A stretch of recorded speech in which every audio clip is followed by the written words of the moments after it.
या ठिकाणी स्टेजवर आहेत. मला एकच सांगायचं की एक साधा डीपीचं उदाहरण मी विधानसभेला पण दिलं होतं की ज्यावेळेस हरनामसिंग साहेब एकदा वडिलांकडे आले, तर मी त्यांना घर घ्यायचं होतं म्हणून ते आले होते. मी 2005-6 झाली पहिल्यांदा स्कीम केली होती. तर बोलता बोलता मी म्हटलं, अरे तू तानाईचा मुलगा का? म्हटले हो.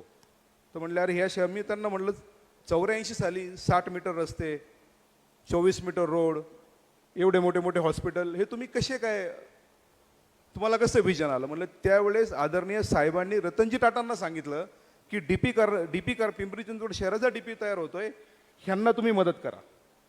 त्या माध्यमातून हा एवढा मोठा सुंदर डीपी या शहराचा झाला आणि ते डेव्हलप करण्याचं काम गेले 30-40 वर्ष आपण सर्व करतोय. आणि आता काय झालं साहेब, एवढा विचित्र डीपी तयार केलाय, तो पब्लिश झालाय, त्याला आतापर्यंत 25,000 हरकती आल्यात. म्हणजे एवढा मोठा मुद्दा आपल्या समोर आहे.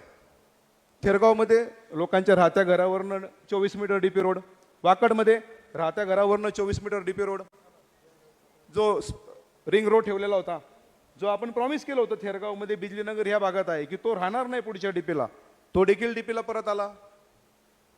रेड झोन तसंच आहे. म्हणजे चरोली सारख्या ठिकाणी लोक टीपी केला म्हणून भांडतायत.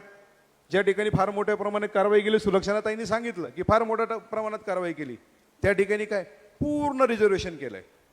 म्हणजे स्थानिक लोकांनी किंवा लोकांनी स्वतःच्या प्रॉपर्ट्या सांभाळल्या, चूक केली का?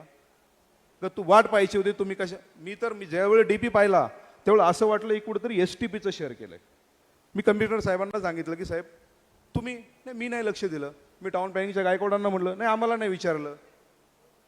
एवढ्या मोठ्या प्रमाणे STP टाकलेत. मी कुलकर्णींना म्हटलं, कुलकर्णी आम्हाला विचारलं नाही, आम्हाला विश्वासच नाही घेतला.